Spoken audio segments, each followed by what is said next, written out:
식탁 좀 볼까요? 예, 이게 네. 지금 어떤 약들인가요? 좀 설명 좀 해주세요. 예. 자세히 다 설명 못 드리고요. 뇌분비내과, 신경외과, 정형외과 이렇게 세 분류해서 들고 있습니다. 아이고, 아침, 저녁으로 이렇게 많이 드시는군요. 네. 그러면 지금 그 병원 세 군데 다닌다고 하셨잖아요. 다 그럼 종합병원에서 약 처방 받으신 거예요? 네, 종합병원에서 처방받고 있습니다.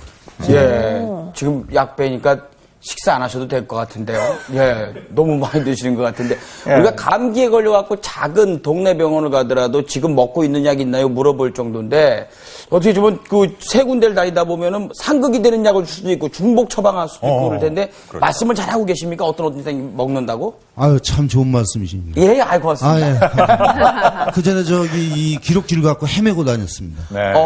그런데 한 2년 가까이 되면서부터 그 전산으로 이렇게 약이 며칠분 남은 때까지 다 알고 계세요.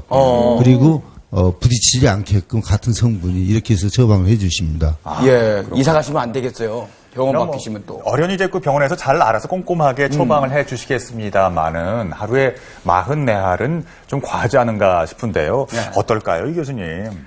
예, 사실은 A라는 병원에서 처방된 약을 B라는 병원에서 모두 알 수는 없습니다. 없어요?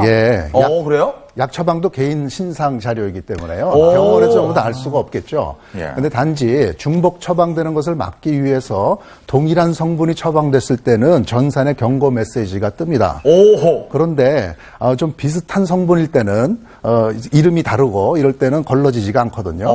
그렇기 때문에 이명은 씨가 지금 들고 계시는 40알에서도 약 효능이 비슷한 동일 계통의 성분의 약이 중복 처방되고 있다. 그런 가능성을 배제할 수는 없습니다. 네. 그러니까 똑같은 거는 안 주시지만 비슷한 약들은 받으실 수도 있는 거라고 하거든요. 네, 좀 많이 놀라신 것 같은데요. 네. 저도 병원에서는 다 전산화가 되어 있기 때문에 알아서 그냥 뺄 건 빼고 줄 건 주고 할 줄 알았는데 그게 아니었군요.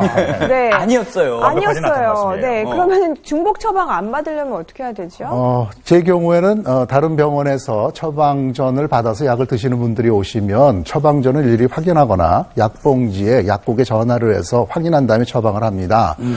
그래서 병원 가실 때는 처방전이나 약봉지를 가져가시는 것이 좋겠고요. 무엇보다 가장 좋은 것은 자기를 잘 알고 있는 모든 문제를 포괄적으로 다뤄줄 수 있는 단골의사, 즉 주치를 정하셔서 지속적으로 도움을 받는 것이 좋겠습니다.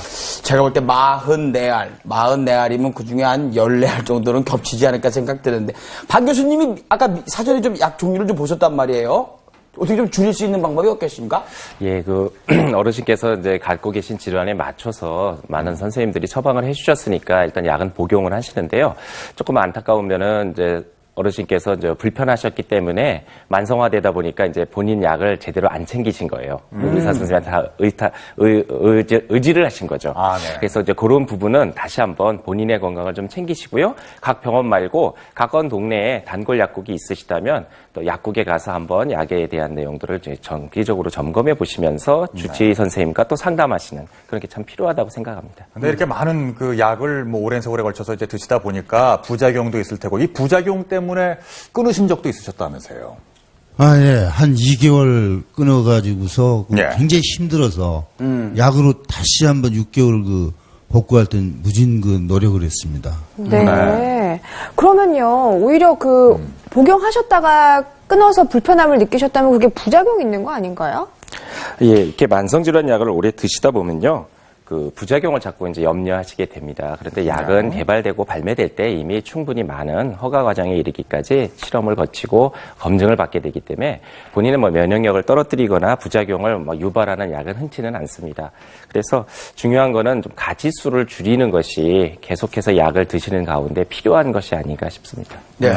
근데 만성질환 갖고 계시는 분들이 나 이 약 끊으면은 빨리 이거 잘못되는 거 아니야? 이 생각에 겁나서 못 끊으시는 분도 분명히 있단 말이죠. 네. 자, 그런 분들께 오늘 이제 약 줄일 수 있는 방법, 용기를 좀 드려야 될 것 같습니다. 약 끊기, 이런 분들은 시도해 볼 만하다.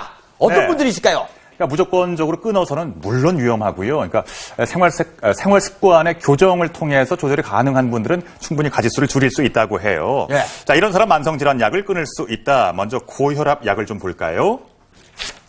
65세 이전 1기의 첫 진단을 받은 경우. 네, 정상